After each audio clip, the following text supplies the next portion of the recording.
Muy buenos días a todos y a todas. Agradezco su presencia y su participación en esta ceremonia y en estos diálogos que se abren como una forma de compartir las experiencias de la vida. Si alguien tiene a bien compartir alguna pregunta, alguna experiencia, adelante, por favor. Es un buen momento para hacerlo. Sí, Maya o Alejandra. Hola. Hola. Buenos días a todos. Hola. Bueno, pues tengo una pregunta de ¿por qué el yin y el yang se parece a la constelación de Piscis y al signo de Cáncer? Pues es pura coincidencia.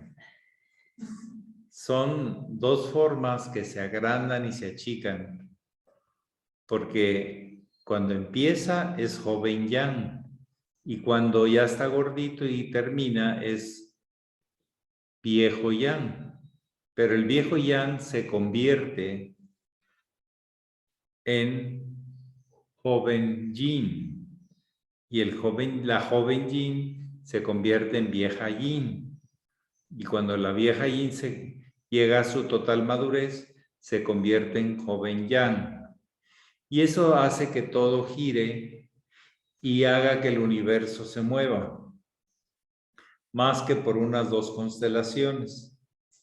Pero sí, de alguna manera, están atadas las colitas de los dos pescados y parecen las tenazas de un cangrejo, pero no tiene nada que ver. Es pura coincidencia. Pero el estudio del yin y del yang es uno de los estudios más profundos. Y más cuando se hace en el Pakwa con sus 8 elementos. Pero, bueno, eso es lo que yo te puedo contestar. Pero China estaba muy lejos de todo donde se desarrollaba la astrología asiria, la astrología más antigua que conocemos. Ya, Había que gracias. atravesar varios desiertos antes de llegar a China. Se llamaba la Ruta de la Seda, pero ya fue después, mucho después. Pero Sí, bueno, yo también conozco, pero lo conozco en inglés. La Silk Road. The Silk Road. Okay. La Silk ruta de es la seda seda.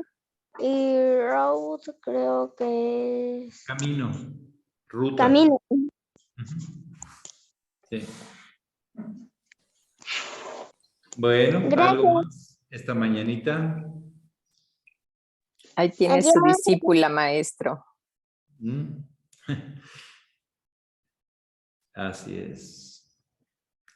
Una chulada. Bueno, ¿alguien más desea compartir? ¿Desea preguntar?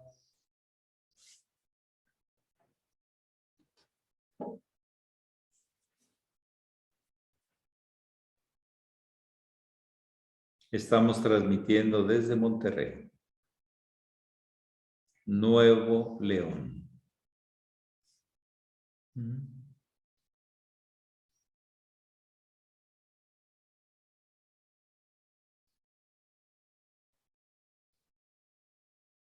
Ustedes tienen la palabra.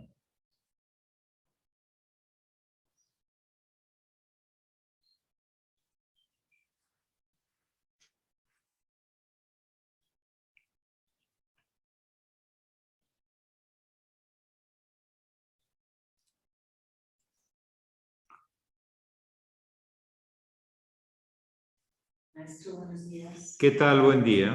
Los hermanos, maestro, hoy salió algo en la Biblia que nunca había escuchado y me pareció un mensaje muy hermoso si pudieran compartirlo.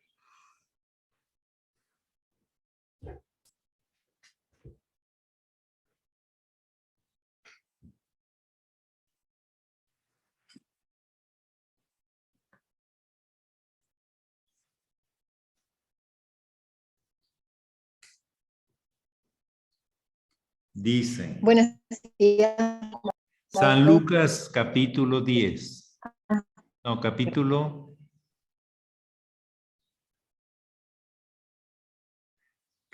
10, versículos 19, 20 y 21.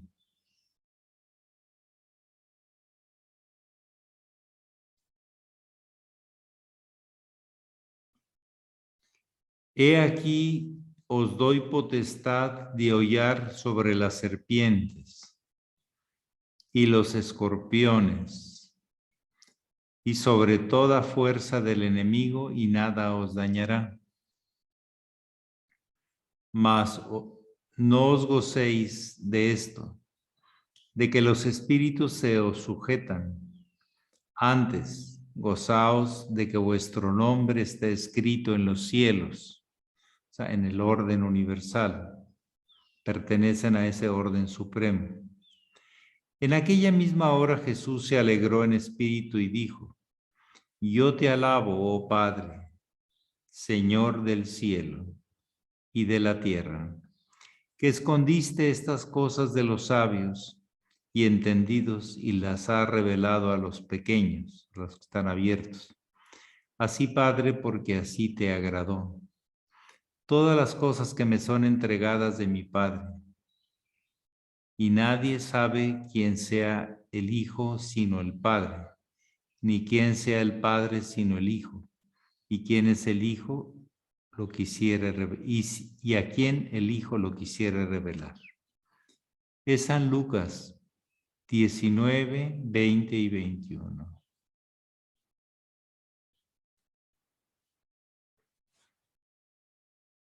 Bueno, uno de los grandes proyectos para el desarrollo de una conciencia realmente universal es que el orden terrestre esté sincronizado con el orden celeste. El orden celeste existe, pero el orden terrestre tiene que integrarse. El orden humano tiene que sujetarse al orden divino. Y entonces el miedo, que es uno de los agentes causantes y atrayentes del mal, de la enfermedad y de tantas cosas, desaparece. Se diluye porque ya no hay instinto que tenga miedo. Es uno parte con el todo. Es como cuando San Francisco de Asís le decía hermano sol, hermana luna, hermano perro, hermano lobo, hermana agua. Uno siente que en realidad somos en la misma fuente, porque somos del mismo Padre. Tus hermanos, tus hermanas son los que vienen del mismo Padre y Madre. Pero esa sintonía con el orden superior hace que se trasciendan aspectos que no se podrían trascender con el instinto de conservación o el miedo. Es lo que yo podría comentar. Adelante, Evana. Buenos días, maestro. Gracias, buenos días. Muy reverendo, gracias y queridas hermanas, hermanos. Sí, mi consulta, disculpe primero que no abra la cámara, ha estado muy inestable acá la señal hoy. El tema es que quisiera si pudiera compartir un poco del simbolismo del fuego sagrado que nosotros tenemos, porque es importante. Hay personas que cuando iniciamos al principio, ¿no es cierto?, no comprendemos bien y luego vamos entendiendo un poco, pero si nos pudiera ampliar para las personas que escuchan los diálogos, así como del maestro, saber qué importancia o qué significación tiene el fuego sagrado. Muchas gracias, maestro. Sí, con mucho gusto. Les voy a compartir hasta donde yo he podido entender esto, comprenderlo. El origen del fuego es lo que dio paso a la evolución en el ser humano de pasar del primate al humano. Cuando sintió que controlaba el fuego, que provenía principalmente de rayos que impactaban árboles o de vientos secos que quemaban los pastos, los pastizales, con baja humedad. Entonces, pues todos los animales huyen. El hombre también, pero un día sintió que podía manejar el fuego y conservarlo, porque el fuego luego ya lo aprendió a hacer con piedras y con dos maderas, una rígida y una suave, como se encienden los fuegos en el campo, rozando dos piedras de alguna característica canteranas y echando chispas sobre una pajita y se va. Pero los primeros fueron por accidentes naturales. A partir de ahí el ser humano concuerda que empezó a desarrollar los hemisferios cerebrales. O sea, se empezó a hacer una visión compleja, unitaria, del universo, de su existencia y la relación con los demás. Empezaron a crecer los hemisferios cerebrales en la evolución a partir del descubrimiento del fuego. El gran maestro Zoroastro enseñó a sus discípulos, ya no en el sentido del poder temporal, sino de la luz trascendental, el aura Mazda del maestro Zoroastro, que consistía en cultivar el fuego, un fuego permanente, porque representaba el fuego interno que tenías que aprender a cultivar. Si bien el fuego de afuera te daba poder, control, capacidad de transformar o destruir, si ustedes ven las guerras se convierten en fuego implacable, o de transformar y liberar, es la otra parte. Todas esas tradiciones, inclusive los hebreos, la tenían detrás del velo, tenían un fuego con aceite de olivo que conservaba y era a las cuidadoras del templo, a las musas del templo, a las pitonisas del templo, las que les tocaba en el caso de los griegos conservar el fuego, que no se apagara. Y usaban lámparas de aceite muy grandes.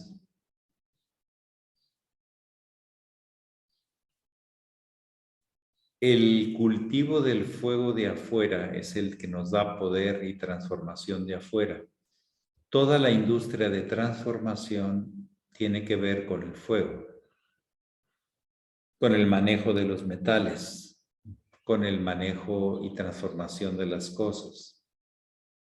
Es la energía de los hidrocarburos o de los carbohidratos, que es la luz solar contenida como en cápsulas de energía dentro de los vegetales.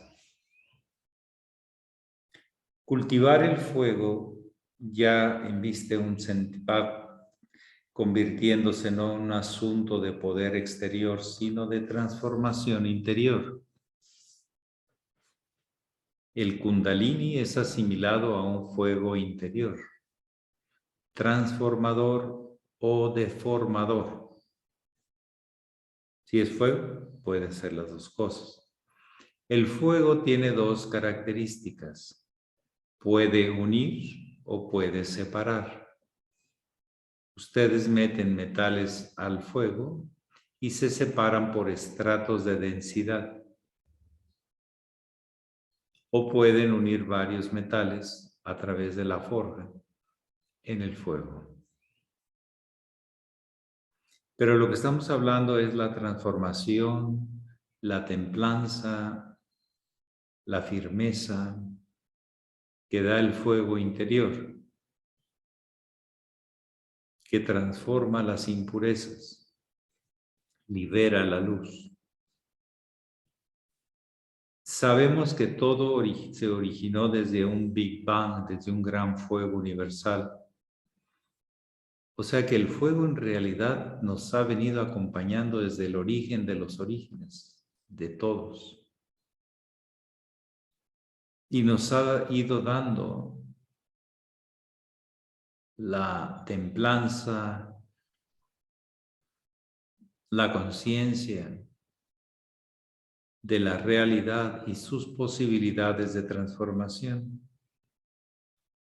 Existe un trabajo psicológico muy importante con el fuego, que las impurezas, la oscuridad se desvanece ante el fuego, porque la parte animal se aleja con el fuego. Todos los animales tienen temor, miedo del fuego, de forma natural. Nosotros también, pero hemos podido saberlo controlar y darle un sentido de elevación espiritual. Además, como todo ha sido originado desde un gran fuego, pues entonces el origen de todo lo posible también está representado por el fuego y por la luz. El fuego que ponemos arriba del altar tiene tres aspectos: el aspecto denso del cochambre, de la brasa, la del intercambio de oxígeno por calor, la segundo nivel, y el tercero es la luz radiante que da. Y es importante tenerlo ahí para acordarnos en forma viva que estamos buscando transformar con el calor humano,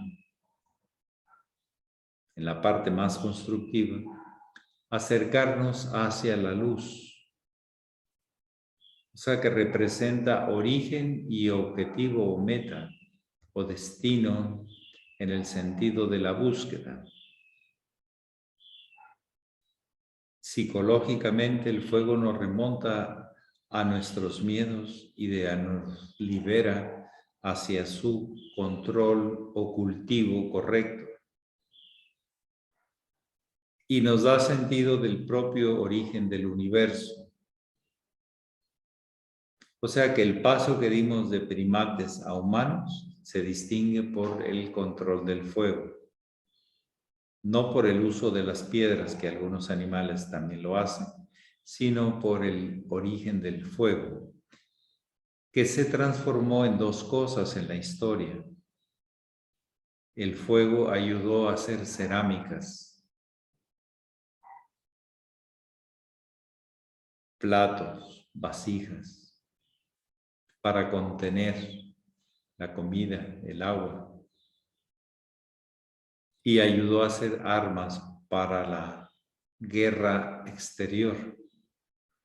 Ahora el fuego tiene que ayudarnos a las armas para la transformación interior y contener la sabiduría del cántaro, de la tradición, cerca de nuestro corazón para que nos dé aliento de vida. O sea, el fuego marca muchos aspectos en la condición humana y su historia y su evolución, símbolos de transformación y de pasos muy importantes, pero también habla del propio universo. Nosotros ponemos parafina pura para que libere los hidratos de carbono que contiene, que provienen de captación de la luz solar desde hace millones de años. Hoy se libera de ser algo pegajoso, negro, oscuro, se vuelve transparente y lumínico. Todo eso tendría que pasar también en nuestras almas. Son referencias, símbolos, guía, enseñanza, para que el ser humano vaya por el camino hacia la luz y se olvide y transforme sus bajas pasiones en altos ideales, ideal de la alquimia y del yoga.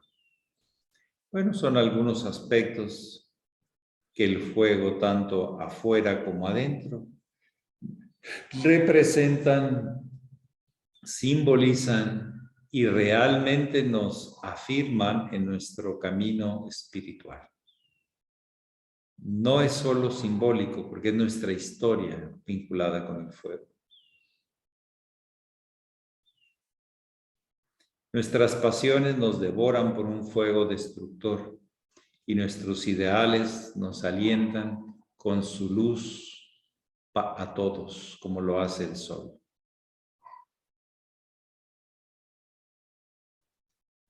Las grandes culturas monoteístas surgieron en lugares de fuego, de mucho sol, de desiertos. Cuando te enfrentas a la fuente, al fuego,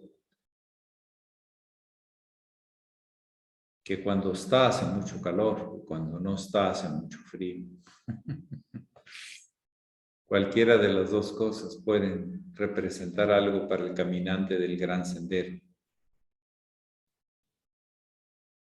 Bueno, yo creo que con eso tienen y sigan investigando.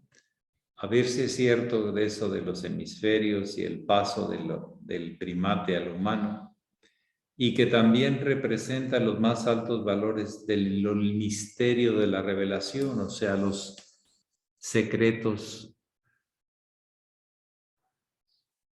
místicos, los arcanos místicos. ¿Algo más esta mañanita?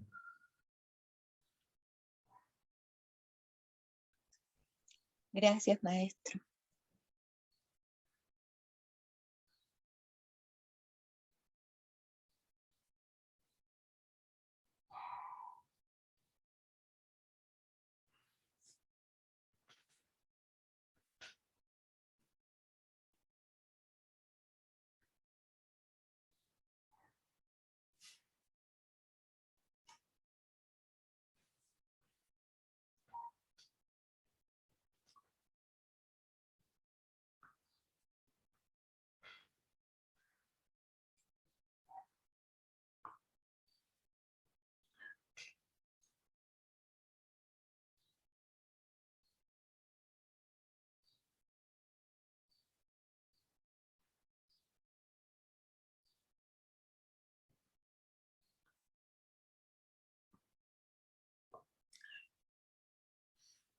Algo muy misterioso, es como un leño que es frío, saca tanto calor y luz. Ahí está, pero está en potencial, energía estática y no cinética de movimiento. Así internamente tenemos que transformar el estado potencial en acciones que generen movimiento. La ley del karma es movimiento puro. Acción y reacción. Adelante, por favor, Leti, reverendo Leticia, desde Toluca. Buen día, querido maestro. Gracias y todos mis hermanos. Maestro, ¿nos puede explicar lo de las fechas iniciáticas y por qué esas fechas? Me surgió esa duda. Gracias. Bien, es muy importante que el caminante en el sendero esté confirmando, haciendo relevante, haciendo rito, orden, con los 7 aspectos que marcan el sendero que supuestamente aspira a caminar. Y entonces se vuelven fechas de referencias para los discípulos. Porque eso es lo que él aspira a realizar. Entonces necesita ir más a fondo en lo que representa cada grado iniciático, gradación de la conciencia y lo que representa. Bien, tenemos 4 fechas que van relacionadas a los equinoccios y a los solsticios. 21 de marzo, 22 de junio, 22 de septiembre y 25 en la noche en Navidad. Y tenemos otras 3 fechas que están simbolizadas por estados de conciencia en la condición superior. 1 de mayo, Día del Gurú, representado por la iluminación del Buda.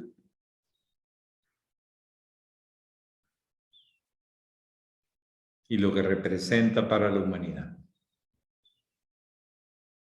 El nacimiento el 18 de enero, la fecha del avatar en estos tiempos, que no es una condición de una persona, sino un fluido cósmico que encarna en la conciencia de un ser humano muy evolucionado y se convierte en el avatar de una era. Se le llama el punto crístico de acuerdo a tradiciones de sabiduría muy antiguas y que antes solamente en los templos se guardaban a los adeptos. Hoy ya se transmite esto al público. Y tenemos la fecha del Cristo Rey, expresión de lo justo, de aquel que ha realizado el gran sendero y desde otro plano guía a los que estamos en este camino. El Cristo Rey, el que ha sido glorificado, el que ha sido levantado como el estado del Hijo del Hombre y gobierna el mundo de los humanos, es el Señor de los humanos, pero no el poder de mando, sino de instrucción, de enseñanza, que siempre será un faro de luz para aquellos que lo están buscando. Entonces tenemos que el 25 de diciembre a las 0 horas es el día del Getuls, primer grado iniciático. Es el movimiento en que el sol empieza a ascender en el horizonte hacia, en el caso del hemisferio norte, hacia el sur.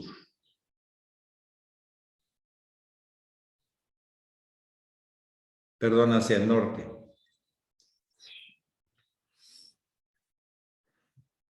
Tenemos el 18 de enero, día del Gakpa, segundo grado iniciático. El 21 de marzo, día del Gelón, vinculado a Marte. Adepto, un soldado a la orden de la tradición y no de conveniencias personales. Podríamos decir que hay gelón y gelón balines, gelón de cartón. Por sus actos los conoceréis. Gurú, maestros del gran paso hacia la luz, que primero tienen que realizarlo en sí mismos dejando todo. Y también tenemos gurús de veras admirables por su entrega y amor verdadero a la humanidad, y otros que son de cartón, nomás la fachada. Hay luego el 22 de junio, día del Sachela, y también le damos unos verdaderos justos, sentido del orden, de lo justo, de lo correcto, de lo ético, y otros pues sachelas de cartón, nomás la fachada. Satarhat, 22 de septiembre. En los que se apoya la transmisión de la luz crística y se olvidan de sus temas personales y se entregan a la misión. Y así tenemos Satarhats realmente conectados con la fuente y Satarhats de cartón. Los hechos son los que confirman ese estado de conciencia. Y el Sadguru es el día 7 de octubre, que es a 15 grados de Libra, la mitad de Libra, en exactamente la mitad, y que tiene que ver con ese gran paso. Para guiar a la humanidad tiene que sentarse o abrir sus brazos y diciendo: crean en mí, en el estado crístico. No es Jesús el Rey, ese será David o Salomón. No, es el Cristo Rey. Que reine la luz en todos, porque todos somos luz. Y nos lo recuerda trascendiendo el dolor y la muerte. Todas las pruebas son superadas, trascendidas hacia el encuentro con la luz. Las pruebas solo resguardan el verdadero santuario, lo que los egipcios llamaban el Sanctus Sanctorum, el santuario de la plenitud total.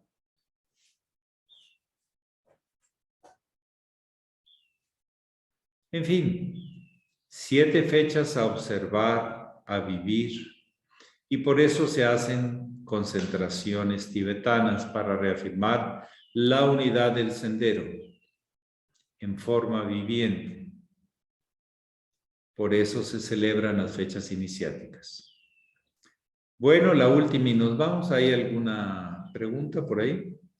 Muchas gracias, maestro. Lo demás sigan investigando.